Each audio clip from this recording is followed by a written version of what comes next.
Hi friends, welcome to happy life. இந்த வீடியோவில் என்ன பார்க்க போகிறோம் அப்படின்னு பார்த்தீங்கன்னா, தங்க சேமிப்பு, வெள்ளி சேமிப்பு இது ரெண்டுத்துலேயும் என்னென்ன அட்வான்டேஜ் இருக்குது, என்னென்ன டிஸ்அட்வான்டேஜ் இருக்குது, எதில் சேவ் பண்ணால் நமக்கு லாபம் வந்து அதிகமாக கிடைக்கும் அப்படின்றது தான் இந்த வீடியோவில் பார்க்க போகிறோம். வீடியோவை கடைசி வரைக்கும் பாருங்கள், கண்டிப்பாக வந்து உங்களுக்கு ஹெல்ப்ஃபுல்லாக இருக்கும். தங்கமயில் டிஜிகோல்டு சேவிங் ஸ்கீம் பற்றி டீட்டெயிலான வீடியோ வந்து நான் நெக்ஸ்ட்டு நம்ம சேனலில் அப்லோட் பண்ணலான்ட்டு இருக்கேன். அது ரிலேட்டடாக உங்களுக்கு ஏதாச்சும் டவுட் இருந்துச்சு அப்படின்னா கண்டிப்பாக வந்து கமெண்ட் செக்ஷனில் சொல்லுங்கள். நான் கம்யூனிட்டி போஸ்ட்டும் போடுறேன், அதுக்கு கீழேயும் உங்கள் டவுட்ஸ் கேளுங்க.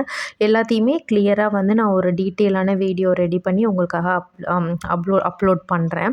நான் ஸ்கீம் ஜாயின் பண்ணியிருந்தப்ப என்னை பார்த்துட்டு நிறைய பேர் ஜாயின் பண்ணி இப்போ வந்து கண்டினியூ பண்ணிகிட்ருக்கீங்க ஸ்கீம். சிலர் வந்து மெச்சூர்ட் ஆகி கோல்டு காயினும் வந்து பர்ச்சேஸ் பண்ணியிருந்ததாக சொல்லியிருந்தீங்க. அது ரிலேட்டடாக டவுட் இருக்கிறவங்க எல்லாத்துக்குமே கிளியராக நான் வீடியோவில் எக்ஸ்பிளைன் பண்ணுறேன். நான் உங்களுக்கு கமெண்ட்டில் ரிப்ளை பண்ணாலும் அந்தளவுக்கு வந்து உங்களுக்கு கிளாரிட்டியாக இருக்காது. ஸோ டீட்டெயிலான வீடியோ கண்டிப்பாக நெக்ஸ்ட்டு சேனலில் வரும். கமெண்ட்டுக்கும் மெயிலுக்கும் ரிப்ளை பண்ணல அப்படின்னு நினைக்காதீங்க. இப்போ வந்து தங்க சேமிப்பு நமக்கு லாபமா, வெள்ளி சேமிப்பு லாபமா அப்படின்னு சொல்லிட்டு கண்டிப்பாக வாங்க பார்க்கலாம். ரீசெண்ட் கமெண்ட்டில் பார்த்தீங்கன்னா, நம்ம சில்வர் பாராக வாங்கி வைக்கலாமா அப்படின்னு நிறையா வந்து கேட்டிருந்தீங்க. 100 கிராம் இப்போ நீங்கள் சில்வர் பார் வாங்குறீங்க அப்படின்னா இன்றைக்கி சில்வரோட ரேட் வந்து ரூ. 104. அப்போ வந்து 100 கிராம் வாங்கும்போது சில்வரோட ரேட்டு 10,400 வருது. இந்த டீட்டெயில் வந்து பார்த்திங்கன்னா நான் ஜிஆர்டி ஆப்பில் இருந்து தான் எடுத்தேன். 100 கிராம் சில்வர் பார் வந்து இன்றைக்கி ரேட்டுக்கு எவ்வளோ வரும் அப்படின்ட்டு. மேக்கிங் வந்து இதுக்கு ரூ. 175 போடுறாங்க. ஜிஎஸ்டி கோல்டோ சில்வரோ நம்ம எப்படி வாங்கினாலுமே ஜிஎஸ்டி 3% நம்ம பே பண்ணுற மாதிரி தான் இருக்கும். ஜிஎஸ்டியோட சேர்த்து பார்த்திங்கன்னா ரூ. 10,882 வருது. இதில் இன்னொரு விஷயமும் நான் உங்களுக்கு கிளியர் பண்ணணும்னு நினைக்கிறேன். வெள்ளியே நீங்கள் சேவிங்ஸ்க்காக வாங்குறீங்க அப்படின்னா 99.9% பியூரிட்டி இருக்கிற சில்வர் பாராக வாங்கினீங்கன்னா மட்டும்தான் உங்களுக்கு ஃப்யூச்சரில் வேல்யூ இருக்கும். நம்ம யூஸ் பண்ணுற கொலுசோ பூஜை பொருட்களோ சில்வரில் வாங்குகிற ஆர்னமெண்ட்ஸோ பார்த்திங்கன்னா பியூர் சில்வர் கிடையாது, 91.6% சில்வர் தான். இதை பற்றி நான் உங்களுக்கு டீட்டெயிலாக போட்டிருக்கேன். அதெல்லாம் நீங்கள் எக்ஸ்சேஞ்ச் பண்ணும்பொழுது பார்த்திங்கன்னா 20%லேருந்து 30% வரைக்கும் லெஸ் பண்ணிட்டு தான் எடுப்பாங்க.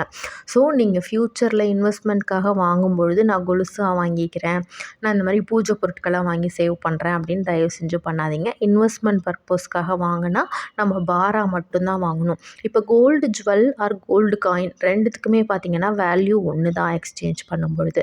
ஆனால் சில்வரை பொறுத்த அளவுக்கு பாருக்கு மட்டும்தான் உங்களுக்கு வேல்யூ, அதாவது காயின்ஸோ பாரோ எடுத்து வச்சிங்கன்னா தான் உங்களுக்கு வேல்யூ இருக்கும். இந்த மாதிரி காயின்ஸாவோ இல்லை பெரிய பெரிய பாராவோ நீங்கள் எடுத்து வச்சிங்க அப்படின்னாலுமே எக்ஸ்சேஞ்ச் பண்ணும்போது இப்போது நீங்கள் வாங்கும்போது 10,882 வாங்கியிருக்கீங்க இல்லையா? நீங்கள் இப்போது ஒரு எக்ஸாம்பிளுக்கு சொல்கிறேன், ஜிஆர்டியில் வாங்கியிருக்கீங்க அப்படின்னா திரும்ப அதை அவங்கக்கிட்டே போய் கொடுக்கும்போது உங்களுக்கு 2% லெஸ் பண்ணி தான் எடுக்கிறாங்க. இதே நீங்கள் வேறு ஷாப்பில் வாங்கிட்டு போய் ஒரு கடையில் கொடுத்தீங்க அப்படின்னா ஷாப்புக்கு ஷாப் வேரி ஆகுது, 5லேருந்து 10% வரைக்கும் டிஸ்கவுண்ட் பண்ணி தான் எடுக்கிறாங்க. அப்போது இதுலேயே நமக்கு ஒரு ரூ. 2,000 கிட்ட போயிடுது. ஒரு சில்வர் சேமிப்பில் வந்து என்ன அட்வான்டேஜ்னு பார்த்தீங்கன்னா ரேட் கம்மி. இப்போ ரூ. 60 இருந்துச்சு முன்னாடி சில்வர், ஒரு 2-3 வருஷத்துக்கு முன்னாடி. இப்போ ரூ. 100 வந்துடுச்சு. அப்போது நம்ம பார்க்கும்பொழுது நிறைய பல்காக வாங்கி நிறைய கிராம்ஸ் வந்து ஸ்டோர் பண்ணலாம். ஆனால் நம்ம சேல் பண்ணும்பொழுதும் ஒரு கணிசமான அமௌண்ட் வந்து நமக்கு லெஸ் பண்ணிட்டு தான் கொடுக்குறாங்க. எக்ஸ்சேஞ்ச் பண்ணும்பொழுதும் லெஸ் பண்ணிட்டு தான் கொடுக்குறாங்க. இது காயினுக்கு பாருக்கு மட்டும்தான். வெள்ளி பொருட்களாவோ பூஜை பொருட்களாவோ வெள்ளியில் நகைகளாவோ வாங்கியிருக்கும்போது 30% வரைக்கும் லெஸ் பண்ணி தான் எடுக்கிறாங்க. ஃபஸ்ட்டு சேவிங்ஸ் பர்பஸ்க்காக வாங்கும்போது கண்டிப்பாக நீங்கள் வெள்ளி நகைகளை நீங்கள் பூஜை பொருட்களை உபயோகத்துக்கு மட்டும்தான் வாங்கணும். ஃப்யூச்சரில் வேல்யூ இன்க்ரீஸ் ஆகும், நமக்கு இதிலேருந்து கெயின் கிடைக்கும்னு கண்டிப்பாக வாங்கவே கூடாது.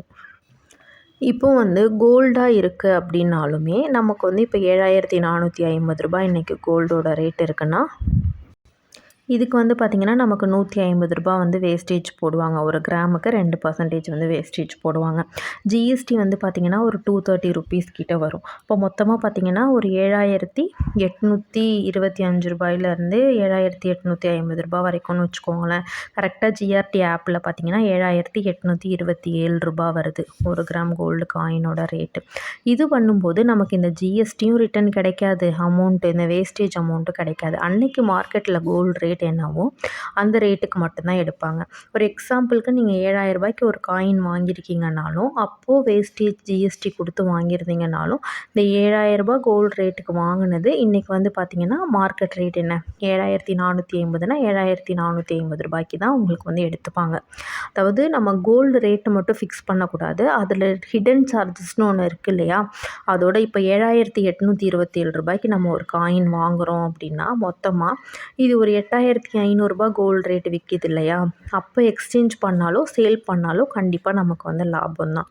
இப்போ வந்து 8,500 ரூபாய்க்கு இருக்கும்பொழுதும் எகைன் வந்து பார்த்திங்கன்னா ஒரு 160 ரூபாய் 2% வேஸ்டேஜ், ஒரு 250 ரூபாய் வந்து 3% ஜிஎஸ்டி கொடுத்து தான் அந்த காயினை நம்ம வாங்குகிற மாதிரி இருக்கும்.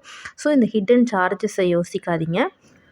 அப்போது கண்டிப்பாக வேல்யூ இன்க்ரீஸ் ஆகிட்டே இருக்கும்போது நம்ம கோல்டோட வேல்யூ வந்து இன்க்ரீஸ் ஆகும். கண்டிப்பாக ஃப்யூச்சரில் ஒரு 5 to 10 வருஷம் வெயிட் பண்ணி விற்கும்போது நல்லாவே உங்களுக்கு லாபம் கிடைக்கும் கோல்டு காயினில். சில்வர் காயின் இது வரைக்குமே நான் சேல் பண்ணதும் கிடையாது, எக்ஸ்சேஞ்ச் பண்ணதும் கிடையாது. நான் என்கொயரி பண்ண இன்ஃபர்மேஷன்ஸ் வச்சு சொல்கிறேன். என்னோடய பர்சனல் ஒப்பீனியன் பார்த்திங்கன்னா நீங்கள் கொஞ்சம் கொஞ்சமாக சில்வரும் வாங்கி வைங்க, தப்புன்னு சொல்லலை. ஆனால் வந்து ஃப்யூச்சரில் பார்க்கும் பொழுது ஒரு 10,000 ரூபாய்க்கு நீங்கள் கோல்டும் வாங்குறீங்க, 10,000 ரூபாய்க்கு வந்து சில்வரும் வாங்குறீங்க அப்படின்னா அந்த கோல்டு தான் வந்து உங்களுக்கு அதிகமான அமௌண்ட் வந்து ரிட்டன் கொடுக்கும் அப்படின்னு வந்து நான் நினைக்கிறேன். இப்போ வந்து 104 ரூபாய் இருக்குது இல்லைங்களா, 110 ரூபாய்க்கு இது போனாலும் கூட ஒரு கிராமுக்கு இப்போ 6 ரூபாய் லாபம் கிடைக்கிது அப்படின்னா கூட இப்போ 600 ரூபாய் தான் கிடைக்கும் 100 கிராமுக்கு பார்க்கும்பொழுது. அதுலேயும் இந்த மாதிரி பர்சன்டேஜ்லாம் லெஸ் பண்ணும்பொழுது நமக்கு பெருசாக வந்து பெனிஃபிட் கிடைக்காதுன்னு எனக்கு தோணுது. இன்கேஸ் 104 ரூபாயில் இருக்கிற சில்வர் ரேட்டு 150 ரூபாய் 200 ரூபாய்க்கு போகும்போது நீங்கள் சேல் பண்ணிங்கன்னா கண்டிப்பாக வந்து கெயினாக தான் இருக்கும்.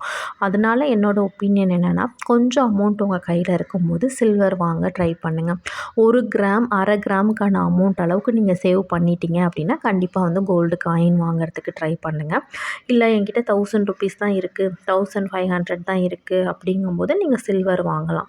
இல்லை என்கிட்ட ஒரு 3,500 ரூபாய் இந்த மாதிரி இருக்குன்னா 1/2 கிராம் காயின் வாங்கலாம். 7,000 ரூபாய் 7,500 ரூபாய் இருக்குங்கும்போது 1 கிராம் கோல்டு காயின் வந்து வாங்கலாம். நீங்கள் அமௌண்ட் சேர்த்து வச்சுட்ருக்கிறத இந்த மாதிரி சில்வர்லேயோ கோல்ட்லேயோ இன்வெஸ்ட் பண்ணுறது ரொம்ப நல்லது. இப்போ சிலர்லாம் பார்த்திங்கன்னா 5 வருஷம் 10 வருஷம் ஒரே அமௌண்ட்டை உண்டியல்லையே நம்ம போட்டுட்டு வருவோம். அதோட மணி வேல்யூ வந்து பார்த்திங்கன்னா கம்மியாகிட்டே வரும். இந்த மாதிரி ஒரு தங்கத்துலேயோ வெள்ளியிலையோ நம்ம முதலீடு பண்ணி வைக்கும்பொழுது கணிசமாக நம்ம போட்ட இன்வெஸ்ட் பண்ண அமௌண்ட் வந்து பார்த்திங்கன்னா இன்க்ரீஸ் ஆகிட்டே இருக்கும். இன்றைக்கி வந்து மார்க்கெட் ப்ரிடிக்ஷனில் கொஞ்சம் கன்ஃப்யூஷன் இருந்துச்சு மார்னிங். எப்போவுமே வந்து RH சிஸ்டர் சொல்கிற ப்ரிடிக்ஷன் கரெக்டாக தான் இருக்கும். அது அக்யூரேட் அப்படின்னு நீங்கள் எடுத்துக்காதீங்க. நான் நிறைய வீடியோஸ்லேயும் உங்களுக்கு வந்து சொல்லியிருக்கேன். 9:30க்கு நாங்கள் ரேட் அப்டேட் பண்ணுறது மட்டும்தான் கன்ஃபார்மான ரேட்டு. அதுக்கு முன்னாடி பார்த்திங்கன்னா ஜஸ்ட் ஒரு ப்ரிடிக்ஷன் தான், யாராலையுமே ப்ரிடிக்ட் பண்ண முடியாது. நான் செக் பண்ணுற சோர்ஸ்லேயுமே பார்த்திங்கன்னா 60 ருபீஸ் வரைக்கும் இன்க்ரீஸ் ஆகும் அப்படி தான் இருந்துச்சு. அதுக்கப்புறம் எதை வச்சு இவங்க ரேட் வந்து ஃபிக்ஸ் பண்ணுறாங்க அப்படின்னு தெரியல. அதுக்கப்புறம் நோ சேஞ்ச் அப்படின்னு வந்துடுச்சு. அதனால் நீங்கள் கன்ஃப்யூஸ் ஆக வேணாம். அந்த அப்டேட்டால் யாருக்கும் பெரிய லாஸ் இல்லை அப்படின்னும் நினைக்கிறேன் நான்.